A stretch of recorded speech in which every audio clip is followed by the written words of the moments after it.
اقلیت انسانوں کی ایسی ہوتی ہے جن کے لیے میں دو لفظ اب استعمال کر رہا ہوں، ذہین اور حساس۔ ذہین اور حساس لوگوں میں قبض اور بسط کی کیفیت، یہ مختلف سائیکلز ہیں جو آتی رہتی ہیں۔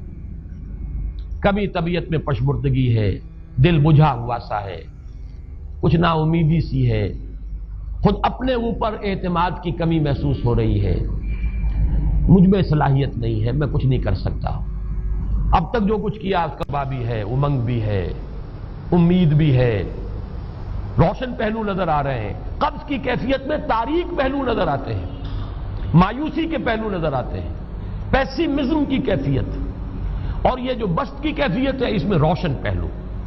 دیکھو یہ بھی تو ہے نا، آخر یہ بھی تو ہوا ہے اور بھی ہو سکتا ہے، آخر اب تک میں نے یہ کام بھی تو کر لیا، آگے بھی مشکل آسان ہو سکتی ہے۔ یہ دو کیفیات ہیں قبض اور بسط کی، جن کو کہ صوفیاء کرام نے یہ اصطلاحات، یہ عنوان دیے، قبض اور بسط۔ جتنی انسان کے اندر حساسیت کی کیفیت زیادہ ہوگی، ذہانت زیادہ ہوگی، اتنا ہی یہ جو ویوز ہیں اس کی ایمپلیٹیوڈ زیادہ ہوتی ہے۔ کم ذہین انسان ہے، کم حساس ہے، آئیں گے تو صحیح ہے، لیکن یہ کہ وہ ویو جو ہے اس کا ایمپلیٹیوڈ جو ہے اس کے اندر اوپر اور نیچے کی کیفیت زیادہ نہیں ہوگی۔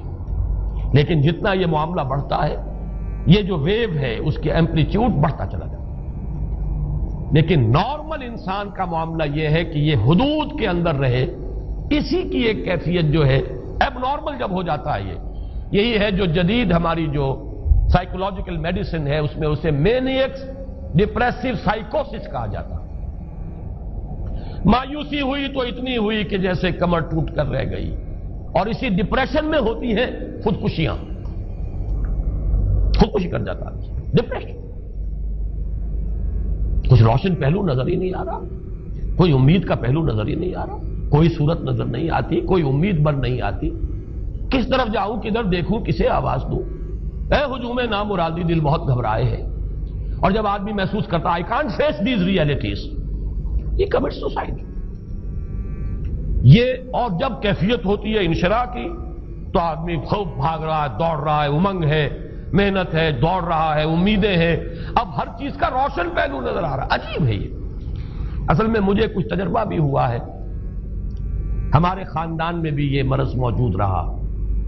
میرے والد مرحوم کافی طویل عرصے اس مینیک ڈپریسو سائیکوسس کے مریض رہے۔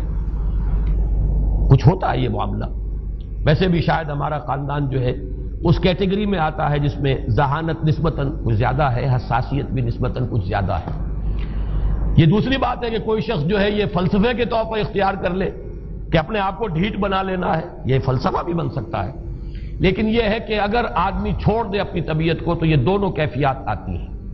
انہی کیفیات میں اگر یہ جو اپورڈ اینڈ ڈاؤنورڈ موومنٹ ہے یہ ایک حد سے نکل جائے تو یہ بیماری ہے مینیک سائیکوسس، مینیک ڈپریسو سائیکوسس۔ اس میں جب آدمی ہوتا ہے وہ اپر کیفیت میں تو اس کے اندر بڑی عظیمت ہے، روشنی ہے، امید ہے، لوگوں سے گفتگو کر رہا ہے، حق بول رہا ہے، خوب جو ہے محفل کے اندر، اب وہ محفل میں اسے دلچسپی محسوس ہو رہی ہے اور اسے ہر چیز کا روشن پہلو نظر آ رہا ہے، خود اپنے وجود کا بھی روشن پہلو، دوسروں کے وجود کا بھی، دوسروں کی بات میں سے بھی وہ اچھا پہلو تلاش کریں گے، وہ برا پہلو تلاش نہیں کریں گے۔ جب دوسری کیفیت ہے ڈپریشن کی، ہر ایک کی بات میں کوئی برائی نظر آئے گی، کوئی اس کی نیت کا فطور ہے، کوئی فساد ہے، کوئی یہ جو ہے بدنیتی کے ساتھ یہ بات کر رہا ہے، کوئی خیر کہیں ہے ہی نہیں، برائی ہی برائی ہے، مایوسی ہی مایوسی ہے، بدلی ہی بدلی۔ یہ ہے در حقیقت وہ کیفیت، اس کو غالب نے بہترین انداز میں تعبیر کیا ہے۔ ذہین اور حساس انسانوں میں ان کی جو ترقی ہے وہ انہی مراحل سے ہو کر گزرتی ہے، اور ہر ڈپریشن کے بعد، ڈپریشن میں اس سینس میں استعمال نہیں کر رہا یعنی بیماری کی حد تک پہنچنے والی ڈپریشن نہیں، صرف قبض کی حد تک پہنچنے والا معاملہ۔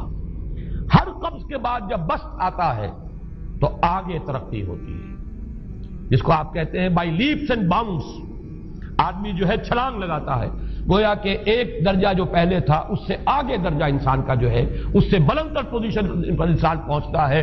ہر قبض کے بعد جو نیا بست آتا ہے وہ ایک نئی کیفیت، نئی شان، نئی بلندی، نئی رفعت لے کر آتا ہے. اس کو غالب نے تعبیر کیا ہے بہت خوبصورت انداز ہے. رکتی ہے میری طبع تو ہوتی ہے رواں اور، یعنی شاعر بھی کبھی ایسا وقت آتا ہے شعر جو ہے وہ اس پر نازل ہی نہیں ہو رہا، شعر نہیں کہہ پا رہا، طبیعت میں رکاوٹ سی ہے، بندش سی ہو گئی ہے، کوئی کلام موضوع ہو ہی نہیں رہا. لیکن پھر جب یہ کیفیت جو ہے بدلتی ہے اور جب پھر بست کی کیفیت آتی ہے، رکتی ہے میری طبع تو ہوتی ہے رواں اور، پھر اس کے اندر ایک جولانی نئی ایک کیفیت جو ہے انشراح کی، وہ ایک بالکل نئی کیفیت نئی شان کے ساتھ. یہ ہے وہ معاملہ جو ان آیات مبارکہ کے پس منظر میں ہے. اسی لیے اب میں آپ کو اس کا حوالہ دے رہا ہوں. تفسیر مظہری میں قاضی ثناء اللہ پانی پتی رحمت اللہ علیہ نے بہت عمدہ بات فرمائی ہے کہ حالت قبض اگر کسی شخص پر طاری ہو تو اس حال میں اکسیر کا درجہ رکھتی ہے یہ سورہ مبارکہ، اس لیے کہ یہ نازل ہوئی ہے محمد الرسول اللہ صلی اللہ علیہ وسلم پر اسی حالت قبض میں. وَالضُّحَىٰ وَاللَّيْلِ إِذَا سَجَىٰ مَا وَدَّعَكَ رَبُّكَ وَمَا قَلَىٰ وَلَلْآخِرَةُ خَيْرٌ لَكَ مِنَ الْأُولَىٰ وَلَسَوْفَ يُعْطِيكَ رَبُّكَ فَتَرْضَىٰ أَلَمْ يَجِدْكَ يَتِيمًا فَآوَىٰ وَوَجَدَكَ ضَالًّا فَهَدَىٰ وَوَجَدَكَ عَائِلًا فَأَغْنَىٰ. یہ تمام آیات اب معلوم ہوگا کہ جیسے موتی پروئے ہوئے. ایک لفظ قبض، اب اس میں جو بھی واقعاتی اور جو میں نے آپ کو روایاتی جو بھی پس منظر بیان کیا وہ بھی فٹ بیٹھ رہا ہے.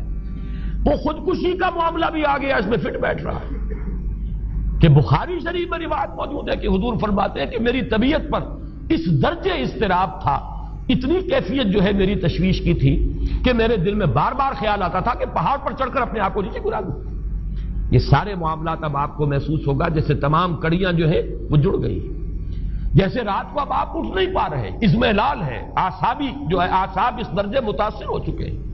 صرف یہ ایک احساسات کی کیفیت نہیں ہے، آپ کی قوت فعلی جو ہے، قوت عملی، وہ بھی اس درجے متاثر ہو چکی ہے کہ کئی راتیں گزر گئی اور آپ رات کو نہیں اٹھ سکے، جس پر کہ ام جمیل کو یہ کہنے کا موقع مل گیا کہ معلوم ہوتا محمد تمہارا شیطان تمہیں چھوڑ گیا.